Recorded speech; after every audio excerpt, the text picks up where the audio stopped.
The United Nations delegation, led by the Assistant Secretary General and Resident Humanitarian Coordinator in Nigeria, Mr. Mohammed Malik Fall, is received by the Chief of Staff to the Anambra State Governor.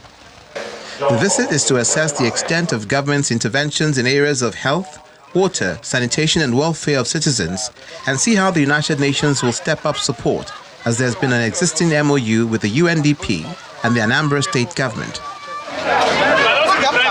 Ochanja Market is the first port of call where the sanitary condition is commended, and the next is Okwoko Community, one of the highest populated areas in Anambra State with over 1 million residents. The impact of the state government has been greatly felt in the area.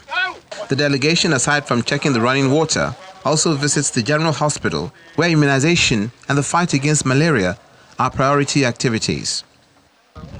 At Oko, the erosion is devastating and shocking to the United Nations envoy, as over 100 households have been displaced. We have over 1,000 erosion sites in Anambra State, affecting over 160 communities out of 179 communities that we have in Anambra State.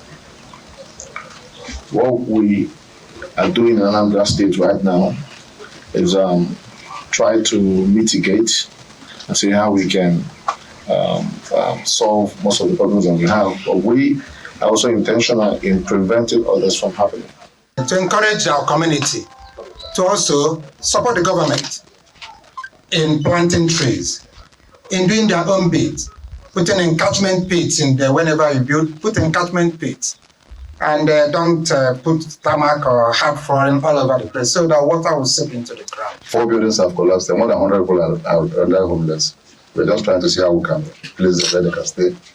We have reduced out to NEMA for the real materials. It means foam, cement, and zinc to salary them and relocate to other places.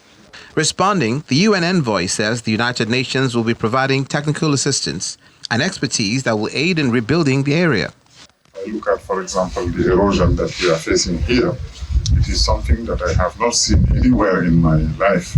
Wherever I have traveled, I have seen, some challenge or mix of natural hazard and some physical constraints coming from the nature.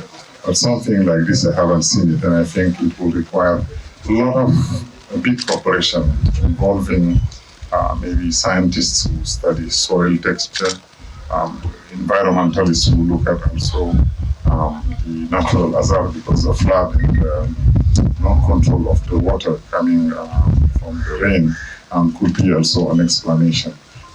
In another development, Governor Chukwuma Soludo receives the Minister of Health, Professor Mohammed Ali Pate, at the Governor's Lodge, Amobia. The minister commends Governor Soludo's efforts with the state health insurance scheme. I know that there are lots of steps that people may not be aware of, but thanks to your leadership and the SHA, at least 400,000 people in Anambra have access to health insurance. A large number of that is coming from the share. So really appreciate that effort that you are putting in primary health care, in your hospitals, but also through the health insurance system that you have. For Governor Chukwuma Soludo, human capital is a critical part of development and health is primary.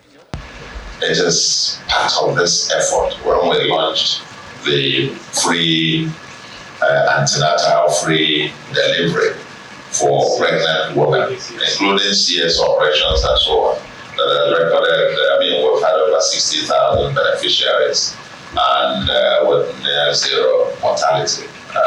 If you go to a public hospital or health center, whatever, you have your facilities free of charge here.